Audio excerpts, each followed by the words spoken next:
Hai semuanya, perkenalkan nama saya Ernavina Fatnila Liptiai, mahasiswa program studi pendidikan agama Kristen dari kelas SA 1. Pada kesempatan ini, saya akan menjelaskan satu pembelajaran penting tentang seorang tokoh yang sebagai pelopor pendidikan dasar modern.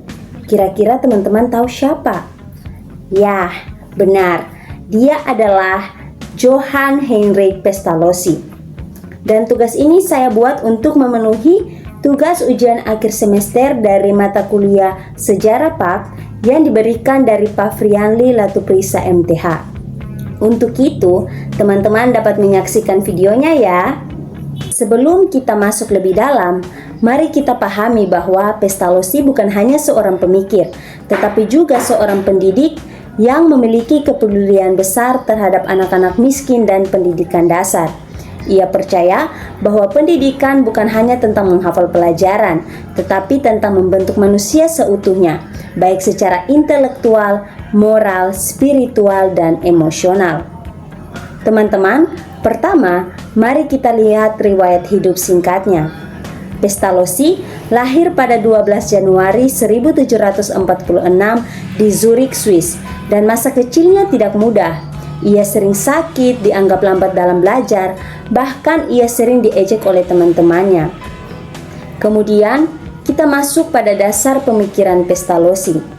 Pestalozzi mengembangkan pendekatan pendidikan berdasarkan dua fondasi utama, yaitu dasar teologis, yang didasari pada keyakinan bahwa Allah adalah Bapa yang penuh kasih.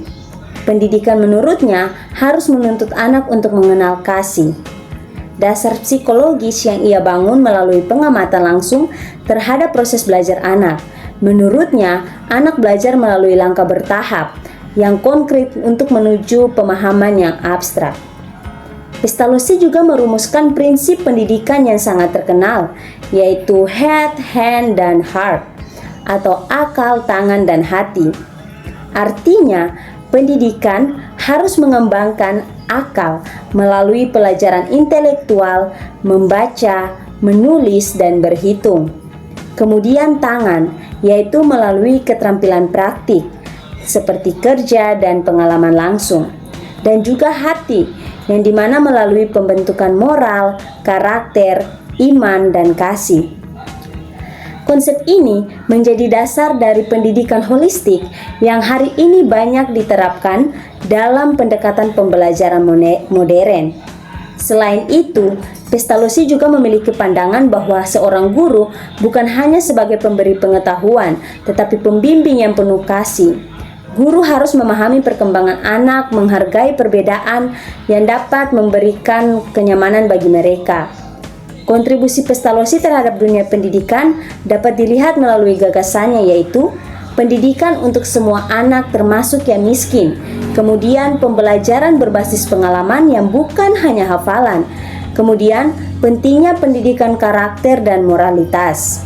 Sebagai kesimpulan, Johann Heinrich Pestalozzi adalah tokoh penting dalam sejarah pendidikan modern.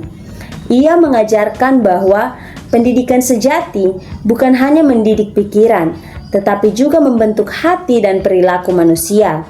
Prinsip-prinsipnya masih relevan hingga hari ini dan dapat menjadi inspirasi dalam dunia pendidikan, termasuk pembelajaran di era digital. Mungkin itu saja yang dapat saya sampaikan. Terima kasih atas perhatian dan waktu yang sudah diberikan. Semoga materi ini dapat menjadi inspirasi bagi teman-teman semuanya sebagai calon pendidik. See you semuanya, Tuhan Yesus memberkati.